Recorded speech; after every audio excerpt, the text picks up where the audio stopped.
Hi hello అందరికీ welcome to my channel. ప్రతి సంవత్సరం శివరాత్రి రోజు ఇలా ఒకసారి శివలింగాన్ని దర్శించుకోండి.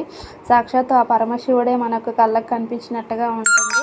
మనం 2 బౌల్స్లో ఒక గిన్నెలో ఒక గ్లాస్లో వాటర్ వేసి ఫ్రిడ్జ్లో పెట్టుకుంటే ఇలా ఐస్ గడ్డ కట్టేలాగా పెట్టుకుంటే ఇలా రెడీ అయిపోతుంది అనమాట. ఇలా అయిన తర్వాత తీసి మనం ఇలా సెట్ చేసుకోవాలి. శివలింగం లాగా సెట్ చేసుకొని దానికి బొట్టు పెట్టాలి. లింగానికి బొట్టు పెట్టి గంధం బొట్టు కుంకుమ బొట్టు పెట్టి పువ్వులు కూడా పెట్టుకోవాలి. శివుడికి మందారం పువ్వులు అంటే చాలా ఇష్టం, కానీ నా తన మందారం పువ్వులు లేవు, అందుకని చామంతి పువ్వులతోటి ఇలా పెట్టేసుకుంటున్నాను. చామంతి పూలు పెట్టిన తర్వాత 2 బనానాలు కూడా నైవేద్యంగా పెట్టుకొని అగరబత్తులు వెలిగించి పూజ కంప్లీట్ చేసుకున్నాను.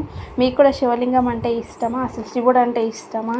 ఇష్టమైతే ఒక కామెంట్ చేయండి, లైక్ చేయండి. నేనైతే ఇలా చేశాను. మరి మీరు ఏ విధంగా చేస్తారో, మీకు నచ్చిందా లేదా చెప్పండి. ఎలా ఉంది, అసలు బాగుందా లేదా కూడా చూసి చెప్పండి.